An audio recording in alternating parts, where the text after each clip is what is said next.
زایمان طبیعی یا واژینال که برایش زایمان نرمال هم میگه که زایمانی است که زن حامله طفل خود را از طریق واژن به دنیا میاره و زایمان نرمال رایجترین و آسانترین نوع زایمان است که خطر آن هم برای مادر و هم برای طفل بسیار کم است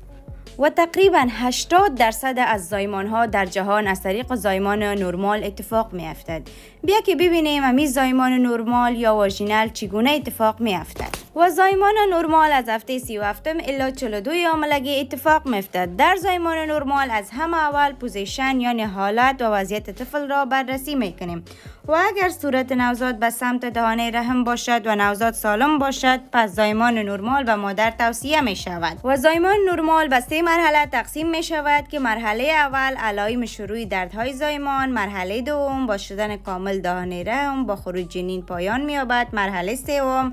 خارج نمودن همراه طفل می باشد. مرحله اول در مرحله اول رحم زن هر بعد از چند دقیقه بعد شروع به انقباض می کند که باعث دردهای شدید در ناحیه شکم و کمر می شود و دهانه رحم که قسمت انتهایی رحم زن می باشد شروع به باز شدن و گشاد شدن می کند. سپس واژن که کانال زایمان است شروع می شود و هنگامی که دهانه رحم باز می شود کیسه امنیوتیک طفل می ترکد و مایع از طریق امی واژن بیرون خارج می شود و این دردهای زن تا زمانی ادامه دارد که دهانه رحم تا 10 سانتی متر باز شود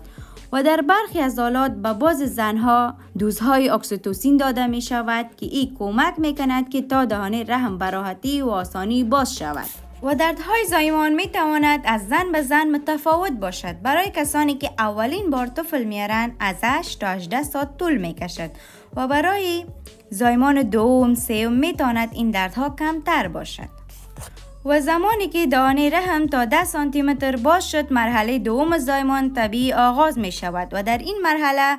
رحم زن به شدت منقبض یعنی دردها خیلی زیاد می شود و با مادر هم گفته می شود که فشار بیارد یعنی زور بزند تا که طفل بیرون بیاید و اگر سر طفل بیرون نیامد پس واژن زن را به طور جزئی می برند تا که سر طفل به راحتی بیرون بیاید و گاهی اوقات از پمها برای کشیدن طفل استفاده می کند. وقتی که سر طفل بیرون برآمد به دلیل کشش مایچه های واژن زن احساس درد خیلی شدید می کند